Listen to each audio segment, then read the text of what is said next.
Doc on the Run. We help injured runners run. Do I have to stop running and lose my running fitness entirely just to heal? Well, that's a great question. And that's what we're talking about today on the Doc on the Run podcast.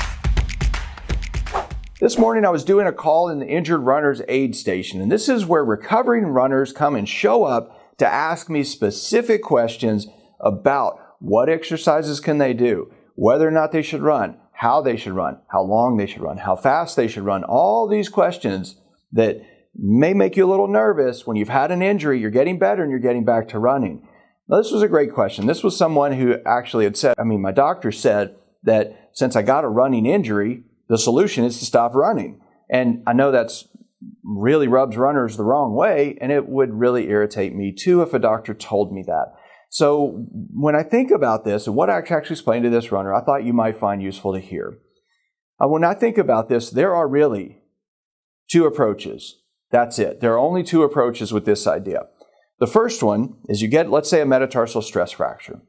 You go in and see the doctor and they tell you, you got a stress fracture because you ran too much. You ran too far, too soon, too fast, too something.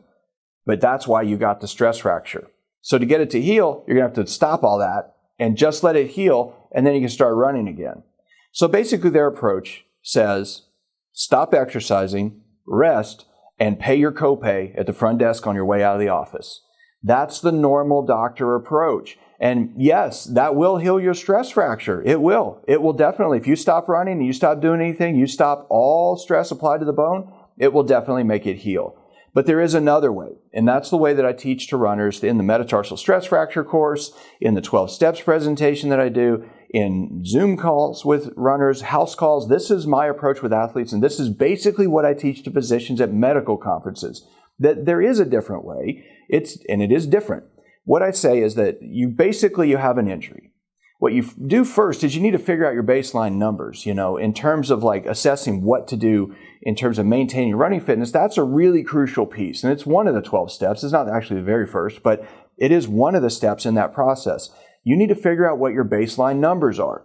If you have pain that's a 5 out of 10, when you're just walking around your house barefoot, but then you put on some running shoes and your pain drops to like a 2 out of 10, that gives you more mileage of activity that you can do before you stress the bone or the tendon or the ligament to the point where it's going to prevent healing. And the whole name of the game with this is trying to figure out how can you do as much activity as possible without crossing over your threshold for re-injury or surpassing your threshold for recovery of that injured piece. That's the whole process.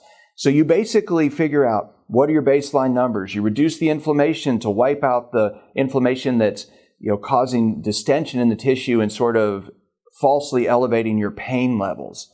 And after you've done that, you just decrease the stress and strain to the injured piece of tissue while you are actually strengthening everything else. And then you just add back exercises that will support your running fitness, and you add them back one at a time, and you watch your pain numbers. If your pain numbers do not go up, but your activity level is skyrocketing, you're getting better. If you were not getting better, your pain would get worse. You would have swelling or bruising or pain. You would have a bad sign that indicates you're getting more injured, not less.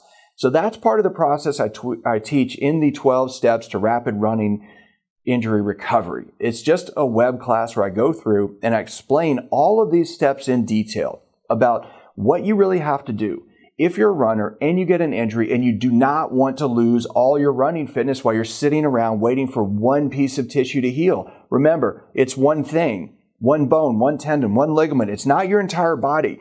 And if you strengthen all of the rest of your body while you're specifically decreasing stress and strain to that one injured part, you will maintain your running fitness and you will get back to running a whole lot faster. So if you want to join me in the web class, it's free. It's about a half an hour, but I go into a deep dive on all these topics so you can understand better what to do right now when you have an injury and you're trying to stay fit.